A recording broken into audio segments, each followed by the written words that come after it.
ఉంటానని రాజోలు జనసేన ఎమ్మెల్యే దేవా వరప్రసాదరావు అన్నారు. తనపై నమ్మకంతో తనకి సీటు ఇచ్చి ప్రోత్సహించిన జనసేన అధినేత పవన్ కళ్యాణ్ కు కృతజ్ఞతలు తెలిపారు. ప్రజలకి ఇచ్చిన హామీలన్నీ నిలబెట్టుకుంటానని ధీమా వ్యక్తం చేశారు. రాజోల్ని మునిపెన్నడూ లేనంత విధంగా అభివృద్ధి చేస్తానని తెలిపారు. నియోజకవర్గంలో ఉన్న దీర్ఘకాలిక సమస్యలపై ప్రణాళిక రూపొందించి పరిష్కరిస్తానని తెలిపారు.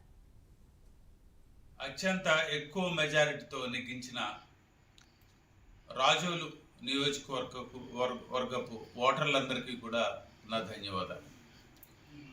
అలాగే నాకు సీట్ ఇచ్చి నన్ను ప్రోత్సహించి ఈ రోజున నన్ను ఇక్కడ నిలబెట్టిన జనసేన పార్టీ నాయకుడు పవన్ కళ్యాణ్ గారికి ముఖ్యంగా నేను ధన్యవాదాలు తెలియజేస్తా ఉన్నాను. అలాగే 3 పార్టీల సమన్వయంతో 3 పార్టీల నాయకులు, కార్యకర్తలు నా ప్రచారంలో భాగస్వాములై వారు ఎంతో కష్టపడి నాకు ఈ మెజారిటీని సంపాదించి పెట్టినందుకు ముఖ్యంగా వారికి కూడా నేను నా కృతజ్ఞతలు తెలియజేస్తా ఉన్నాను.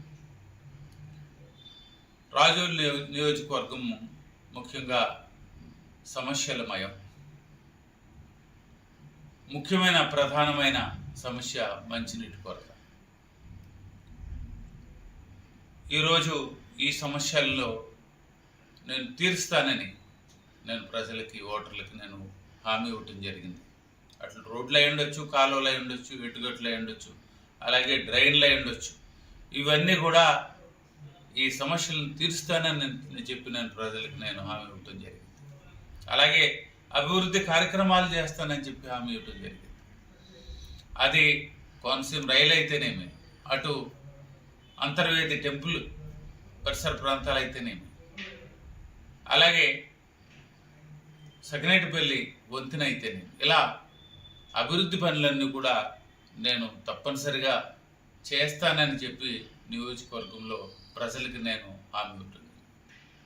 నేను తప్పనిసరిగా నెరవేర్చడానికి నేను అన్ని ప్రయత్నాలు చేసుకుంటాను. ముఖ్యంగా గత 30-35 సంవత్సరాల సుదీర్ఘ కాలంలో నేను ఐఏఎస్ సర్వీసులు చేయడం, నాకున్న అనుభవంతో త్వరితగతిన ఈ సమస్యలన్నీ కూడా తీర్చడానికి, విషయాలను సరిగ్గా అమలు చేయడానికి అన్ని రకాలుగా నేను రెడీ అవుతా ఉన్నాను.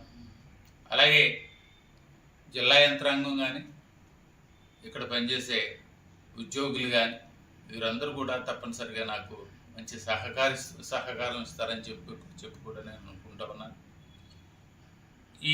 నేను చెప్పిన అన్ని ఈ సహకారంతో కానీ, అలాగే నాకు అటు చంద్రబాబు నాయుడు గారితో పనిచేసిన అనుభవం, అలాగే జనసేన పార్టీ నాయకులు పవన్ కళ్యాణ్ గారితో పనిచేసిన అనుభవం, వారితో ఉండే సంబంధాలు, ఇవన్నీ కూడా నియోజకవర్గ అభివృద్ధికి ఉపయోగించి తప్పనిసరిగా ఒక మోడల్ నియోజకవర్గంగా తయారు చేయడానికి నేను ప్రయత్నం చేస్తానని చెప్పి ఈ సందర్భంగా మీకు అందరికీ తెలియజేస్తాను. అత్యంత ఎక్కువ మెజారిటీతో